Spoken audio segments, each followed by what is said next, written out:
Welcome to Professor Game Podcast, where we interview successful practitioners of games, gamification, and game thinking who brings the best of their experiences to get ideas, insights, and inspiration that help us in the process of getting the students to learn what we teach.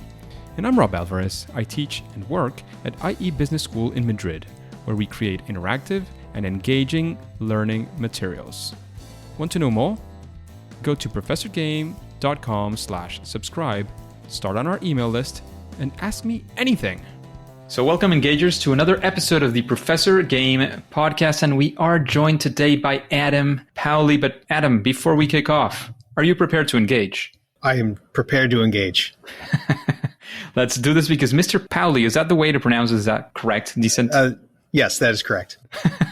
He is a dual enrollment American history teacher at HCS Early College High School in coastal South Carolina, where he lives with his wife, Amanda, and 3 young boys. In 2013, he began transforming his classroom with game-inspired design, and he has been a presenter at the Future of EdTech conference, as well as numerous state and local events.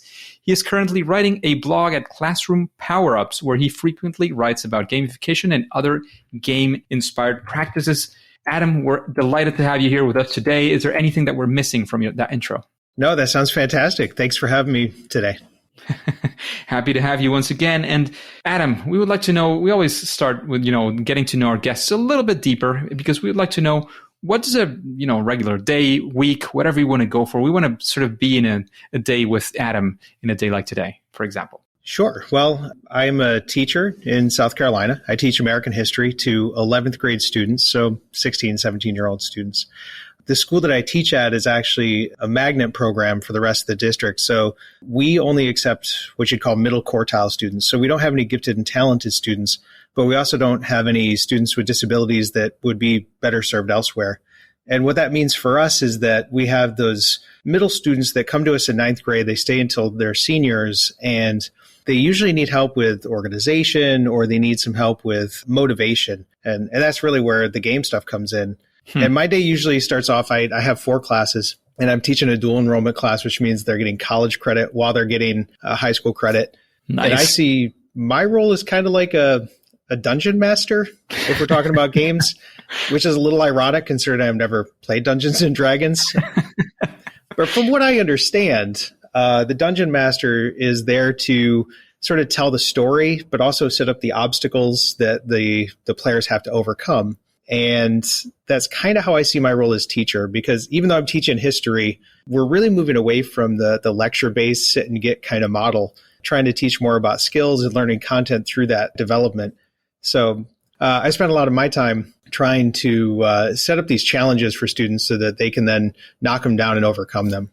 That sounds fantastic and exciting, and a very nice way, very, kind of straightforward, if you ask me, why to bring games and gamification into the classroom, because you're lacking engagement. Well, that's exactly what I would argue is one of the main reasons to have it there. Of course, there are others, and we were having this sort of discussion in a group that we have of game-based learning, and they were saying, well, but there's all of the pedagogical value and so on. But yes, but engagement is a typical good reason to bring these strategies into your classroom. And Adam, talking about bringing these strategies into the classroom and using them in general, there is always, and we argue, and this is some of the lessons of games, that there is not always, just rainbows and sunshine, right? There's times where you try to do something and it just doesn't work. Things, you were going north, things went south, that kind of situation, or a first attempt in learning or fail moment. So I would like to know if you've had one of those, which I'm pretty convinced you have, like most of us, at least. And we would like to sort of be there with you, hear that story, and of course, see if we can take some lessons from that and hopefully not repeat any of those mistakes. Absolutely. I'm pretty sure I failed pretty much every single class period, but I think that failure is only like when you stop trying. So we're always trying to improve. And the word that I always come back to is iterate, right? We're always trying to improve. We're always trying to rethink our strategies. I have a couple of failures that have really stood out in this gamification process. And that is, when I first started out, like many people that first hear about gamification, the mantra was always points, badges, and leaderboards. And I had gotten it into my head that I needed to have some sort of a conditional leaderboard.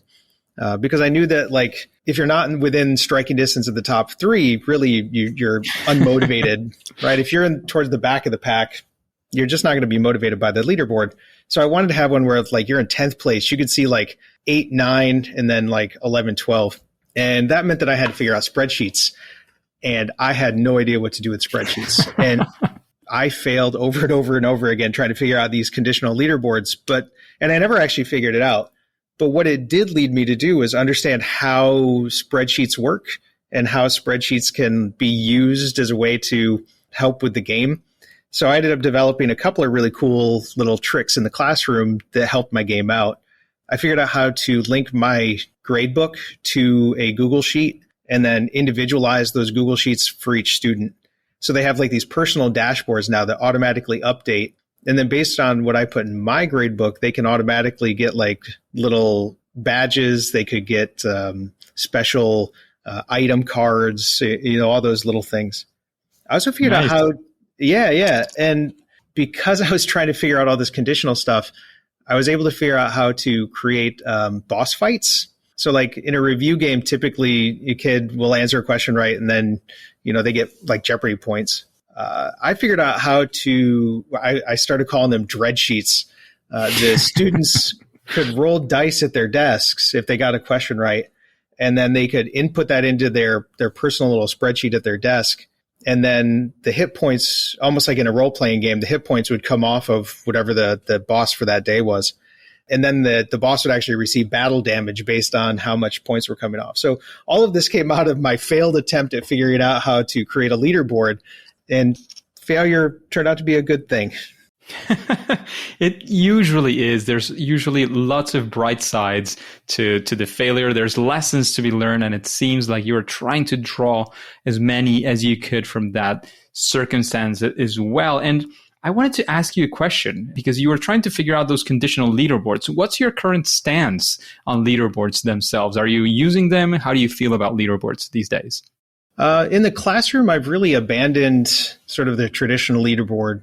I do use a lot of experience points. I can talk about that later with XP grading, but I try not to have the leaderboards. I'm much more in favor of collaborative victories, trying to get students to work together.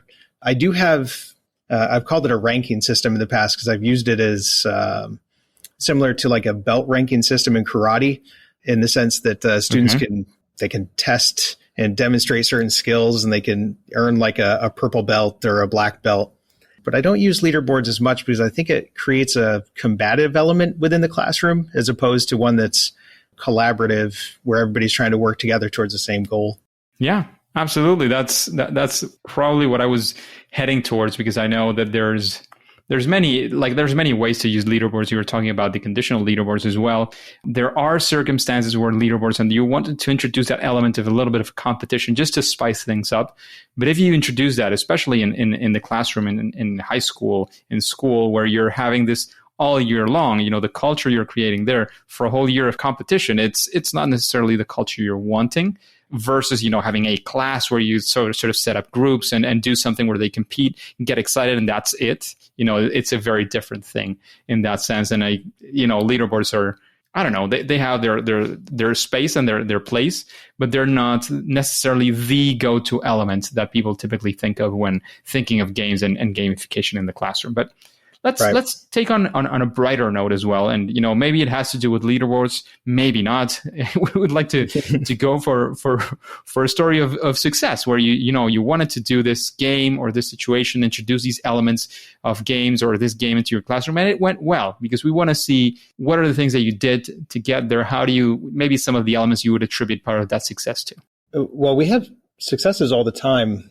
One of the early sort of forms of gamification that I started using in the classroom was actually, oddly enough, a competition, which was the National History Day competition that we have here. And in this National History Day competition, students make projects, research-based projects. Then they can take them to this competition and they're judged. And, some of the students will advance, but we typically use that format to create sort of a big after-school display where before we have the competition, all the students can come through and see all the amazing work that they've done. They're really motivated by that competition, but they're able to see that it wasn't the competition that was so special about that particular project. Another thing that's been really successful at least in the classroom, is really treating it like a role-playing game, where the students come in and they haven't demonstrated any sort of skills in the content or the skills of the historian teaching American history. And some of them may be really good at history. Some of them may be outstanding and, watch History Channel all the time, but they haven't shown me that yet. So if we think of it as kind of a role-playing game, I've really abandoned traditional grade books in what we'd see in a classroom. So I don't like weighted categories. I don't really like the idea of a points-based system. So I've used kind of a modified standards-based grading system based on experience points. So as the students are demonstrating their abilities, they earn XP. And as they earn XP, they kind of level up into their grade. Just like you'd see in a role-playing game where you have a really weak character at the beginning who hasn't demonstrated their ability to battle at all. They level up by showing that they have the skills. And then at the end of the semester, we can talk about, we can see where they are XP-wise. We can see all the skills categories that they've kind of maxed out in. And I think that that's really been something that has allowed the students to get away from thinking about, I just need to get my grade, and actually think about, why am I doing, certain actions in the classroom? How can I improve my learning and not just improving the grade? So that's been some successful stuff there too. Interesting. Going to that XP-based grading. And it's nice to see that, there's always supportive administrative systems, and sometimes they're not so supportive. But in your case, it seems, I don't know if you fought for it or not, but you seem to have achieved that, that sort of permission to get there, right? I did. I've had some good administrators that when I've been able to explain to them what I'm doing and why I'm doing it, they've been supportive. I've had to kind of rig it into the system that we have in place. I would love to abandon grades altogether and just go to a pure feedback model, but that's just not attainable right now. That makes sense. It's part of the educational system, and we have all these standards that we have to comply with, and that kind of makes sense as well. When I teach at the university, and one of the things I don't enjoy too much are the typical tests. But when I teach supply chain, right, we are all teaching the same subject, and we have to have a standardized test for all of us teaching the same subject. So we need to have a test at the end, and that's exactly what we do. We do our best to do the test in a different way. We're not testing their memory skills, which is definitely not what we're testing when you're talking about whether it's history, supply chain, or math. You're not testing memory skills. You're testing their ability to use these things, and we make our best to do that. But of course, as you were saying, we try to adapt a little bit to what the system is requiring of us to make it, as palatable as possible. Yeah, exactly. So, Adam, let's say, tomorrow you have to, for whatever reason, you either have to go to another school to teach, or maybe even a completely different subject, and you're going to start gamifying your class from scratch. Is there any sort of procedure, system, framework? Like, how would you approach this? If somebody was starting, from nothing, how would you advise them or advise yourself to kick off and I don't know, do the testings or whatever that's going to look like? Where would you start? Wow, I actually do this every year. I tend to radically reform my system every year. But the thing that I do is I just play games a lot. I play a lot of board games with my family. I play a lot of video games, and I try to think about the things that make me enjoy those games and try to pull out those elements that I think are the most engaging. For example, I mentioned before, I love the game Pandemic, which is a board game, and it's got this idea of a collaborative victory where each player has a specific skill set, and they have to work together with the other players to kind of contain the outbreaks. So this idea of a collaborative element was really engaging to me. So I tried to work that into, say, those boss fight review games. That's very interesting. And sorry to interrupt, Adam. No, that's okay. The collaborative element is something that is always very, very interesting, and we like to talk a lot about. And I love Pandemic, by the way. It's one of my favorite games as well, board games. Do you have a small example of what does that collaborative victory, and I don't know if they have roles or not, like what does that look like in your classroom? Well, it can take a lot of different formats. Sure. When we're doing, say, a review game, when we know we have a test coming up, and actually I've recently switched it so that the review game is the actual assessment. So I might have, let's say, if I have 20 students, I might have 5 groups of 4. So each one of those 5 groups would have its own special ability, and ideally they would be supporting each other. So if the boss has, 1,000 hit points, and each one of those groups can roll a die, if they get the question correct, all of their attacks are going into that same attack against the boss. But the boss is also attacking back. So if one of them gets low on, one of the groups gets low on health, there might be a healer in the group that can, instead of attacking, use their points to support the other teammate. There might be somebody that's, a warrior that can save up their attacks and have a multiplier effect. So so that each of the skills is unique, but they're all working towards that same common goal of defeating that review boss. Another thing we do is like break-in games. I'm not sure if you've heard of like Breakout EDU, but the break-in games are where students are working together to try to unlock clues, decipher puzzles, and then everybody shares in the victory at the end. It doesn't matter who exactly unlocked the puzzle. Everybody had a part in doing that. So collaboratively, they're working together. They're building teamwork. They're using creative thinking and critical thinking skills in order to unlock those new challenges. That makes sense. That's very, very nice, and I can see sort of it coming together in the case of the review game, in the case, of course, of the break-in, breakout, escape rooms. However you want to sort of frame them, it's always an interesting scenario to work with students who get excited about these things. Definitely. Just a quick break before we continue. Are you enjoying this podcast? If you're listening through a podcasting app, please subscribe and rate us on the app. This will be of great help to reach more engagers so we can change the world together through gamification. Adam, we've been talking about, success, failure, some of the procedures, like how do you approach creating this, as you were saying, every single year almost that you recreate almost your classroom. What would you say is, let's call it a best practice, something that, almost any project that includes gamification in the classroom, for example, could benefit from doing? Again, just like we said, well, leaderboards are maybe not the way to go. Is there some sort of, general recommendation? Again, a best practice, something of that sort. Well, I always come back to the ramp motivators, which is kind of tied into player types. I'm not sure how to pronounce his name, but it's Andrzej Marchewski. Andrzej Marchewski. Thank you. I've been saying it wrong my whole life. But I love the player board, the player types that he has, the hexad, and the ramp motivators, relatedness, autonomy, mastery, and purpose. And the thing I always keep coming back to in my classroom is this idea of giving the students more autonomy, more ability to make choices. Sometimes that even includes the ability to opt out of something to make it truly game-like. If they don't enjoy the experience, they should be able to switch it up and do something else. Giving them more choices in how to demonstrate their mastery, something that is tailored to their abilities better. I've had students that love playing with the 3D printer and designing models, but other students, they look at those 3D model creation tools and they're lost. So they want to write short stories.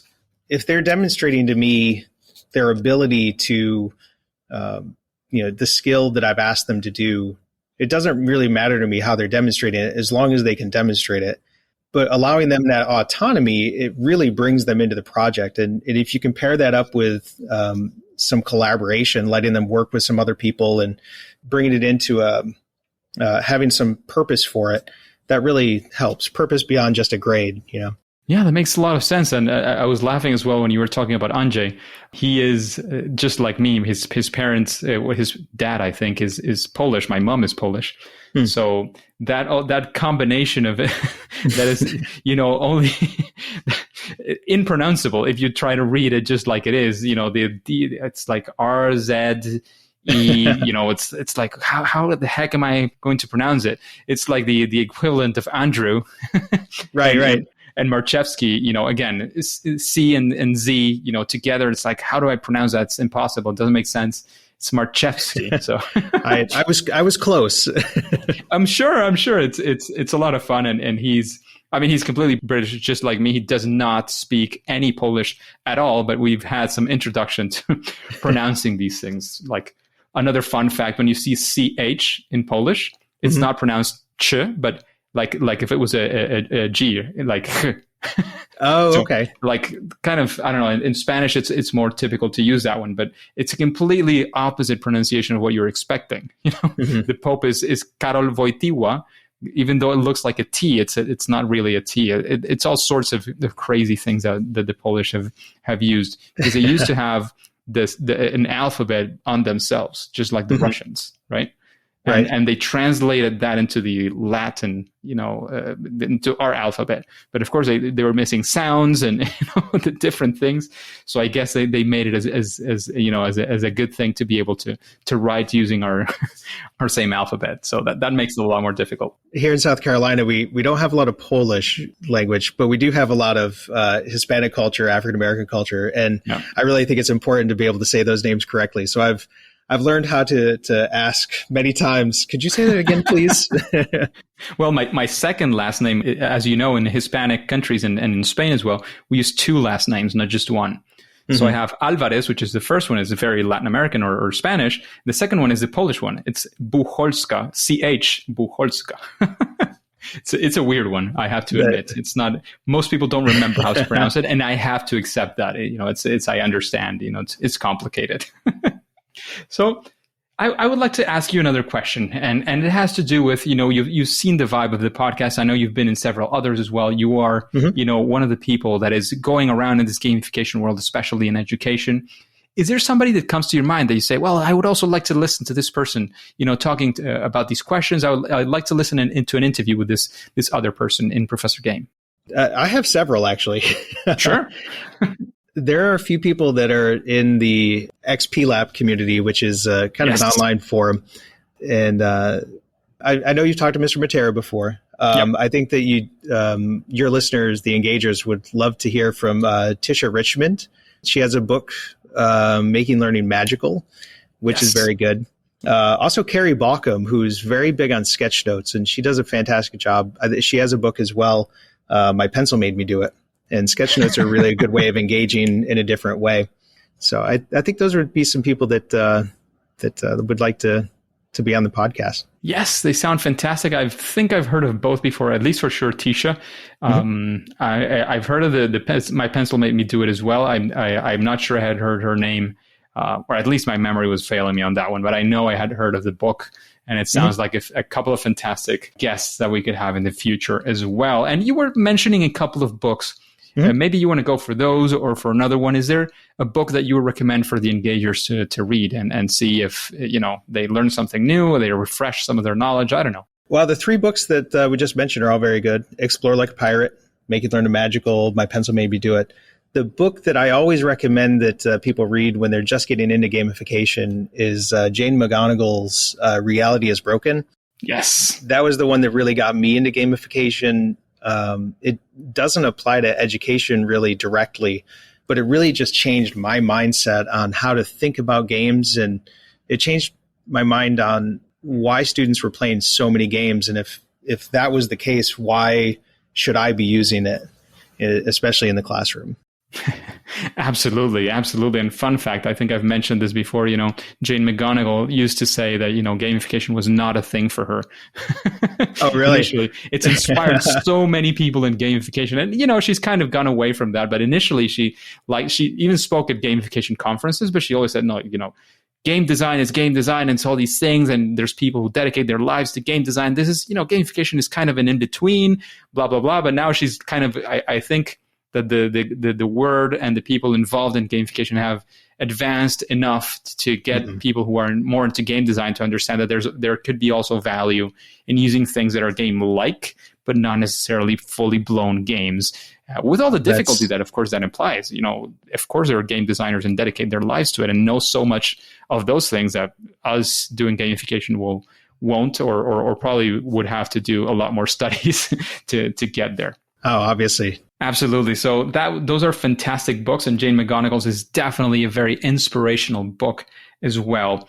And what would you say, we've been talking about many of the strengths of the things that you do. And I would like to ask you the question of what would you say is your superpower, that sweet spot that you have when it comes to using games or gamification in your classroom?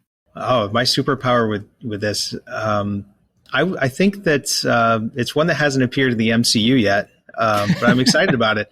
There's an X-Man that Rogue, who has a superpower of like absorbing other people's powers.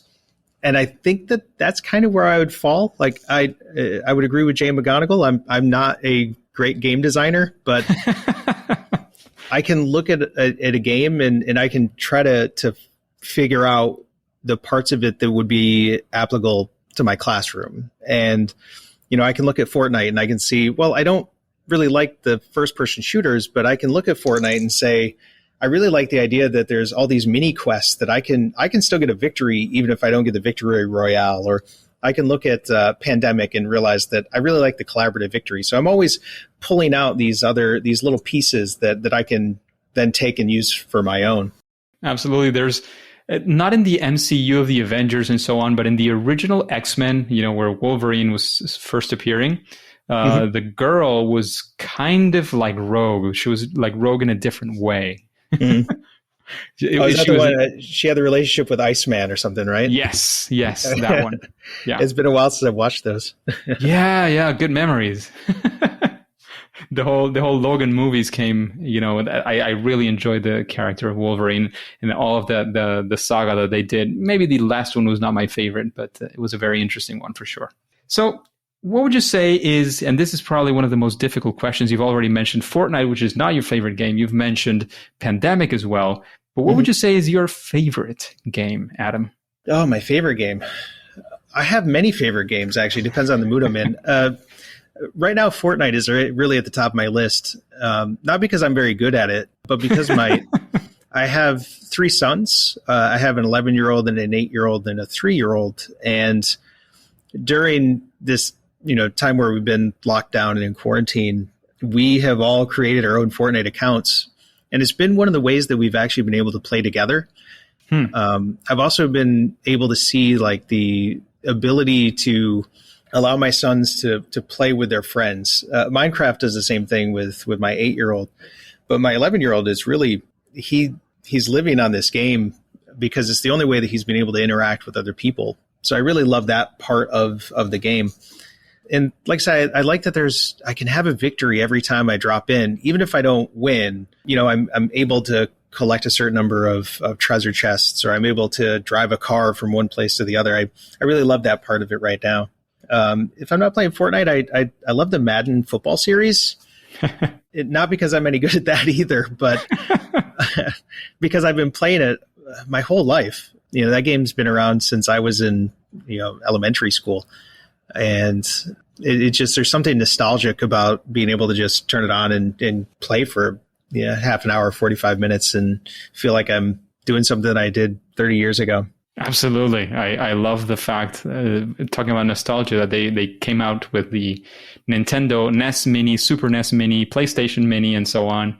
It has all that nostalgia elements, and you can actually play, those oldie games that you had in there, and the actual controller, because I know there's people who do like Sims and stuff to be able to see them again, but you can actually play sort of in the same console and have almost the same feeling that you had back in the day. Yeah, I found a Tech Mobile sim on my phone at one point. It just wasn't the same without the controller. Yeah. No, for sure. And it's a very interesting path that they took on that. And you were talking about Fortnite. There's also, you were talking about winning. And I one of the things I find very interesting about Fortnite is the fact when you don't go in with teams, it's like you against 99 other people. Mm-hmm. So the odds are you're not going to win. You're definitely not going to win. So even if you end up, number 50, you did a great job. You outlived, other 50 people, and the odds of getting to win are so far off that you don't feel the disappointment of sort of a defeat in that situation. And I really enjoy the fact that they introduced that into a game like this, when you don't feel like you've lost, but it's just like, you didn't get the full victory royale. And elements like you were mentioning are definitely part of that excitement, I'm sure, within a game like Fortnite. Again, I think has been very successful due to this one and many other factors. And there's always some interesting twist on the theme. They're always creating something new, which I really love. That they're never just happy with the status quo. Even when they mess up, they figure out a way to get out of it. Yeah, completely. And I think we have time for a quick, random question from the audience that we do it every now and then when we have time, and we have an interesting question for one of our guests. And the one that came up this time, we always pick it randomly, but of course making sense with somebody like you. And this person is asking, where is the best place to start if I want to get into creating board games with a purpose? So, board games, RPGs, or things like what you do in your classroom. If they want to do something, again, with a purpose, it could be education or it could be something else, where would you suggest somebody to start? Well, I guess the place you want to start is trying to figure out where you want to end up. What's the message that you're trying to send through the board game or the game that you're creating? What is the skill that you're trying to teach? And then from there, you can add layers of theme and element to it. For example, when I was building my game, I used to include a very in-depth narrative years ago. It was about 2014-15. And in this narrative, the students were underground historians, and they're trying to collect information so they could help overthrow this corrupt government that was, basically lying to them. And then the more I began thinking about it, the message that I was actually sending was the government's corrupt and you shouldn't trust it. So I realized I needed to abandon that. I needed to get out of that, because that's not the message that I want to send, withering away trust in our institutions. But if we can think about the message that we want to send first, think about the core mechanics that you would like to use within the game. For example, I like collaborative victories. I like to roll dice. And then you can figure out the structures that you want to go with those elements. That makes a lot of sense. And thank you for that recommendation for our audience. And before we kick off, of course, we want to know if you have any final piece of advice. Tell us, please, where we can find you as well, whether on the internet or wherever else you want to point us to. Any, if you have any call to actions or whatever, this is the perfect time to do that. If you're an educator that's considering gamification or game-inspired designs or game-based learning, my biggest piece of advice is just do it. Just try something. It doesn't have to be huge. It doesn't have to be successful the first time, but try something and then make sure that your students know what you're doing. You want to get caught trying. The students will appreciate the fact that you're trying to create a system that has them in mind. I think a lot of our students, at least here, they feel like the system is kind of against them. So if they see that you're working for them and with them, they're going to see your passion and they're going to try to help make it better. I get advice every year from students while we're in class about how we could make something better, how we can improve. And if you just get that first foot forward, just try, let them, and then get caught trying. I think that's going to improve your classroom. You can find me on Twitter pretty much anytime. My handle is at Mr. Powley, MrPowley. I'm also on Instagram. It's at Mr. Powley EDU. Somebody had taken the Mr. Powley, I'm guessing. I'm assuming so. Apparently, my students said that there's an Adam Powley that I was tagged with that is definitely not me. Apparently, it's a white supremacist of some sort. So that's not me. I'm Mr. Powley EDU. Interesting. Thanks for all those insights. Thanks for leading us to where we can find you. In fact, we connected through Twitter, so I have to vouch for that one, or Instagram. He's definitely on there pretty much, as he was saying, all the time, at least U.S. Eastern time, I'm guessing, right? Yes, yeah, U.S. Eastern time. There you go. So he's going to be there. He's probably going to help you answer some questions and any doubts, any questions you have for him. Definitely there on Twitter as well. However, after thanking Mr. Powley for being with us here today and giving all those insights today, we have to say that at least for now and for today, it is time to say that it's game over. Hey, Engagers, thank you for listening to the Professor Game podcast. And if you want more interviews with incredible guests like Adam, please go ahead and go to professorgame.com/subscribe and get started on our email list for free.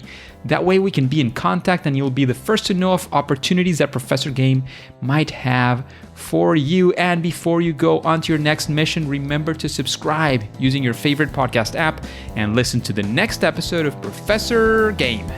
See you there.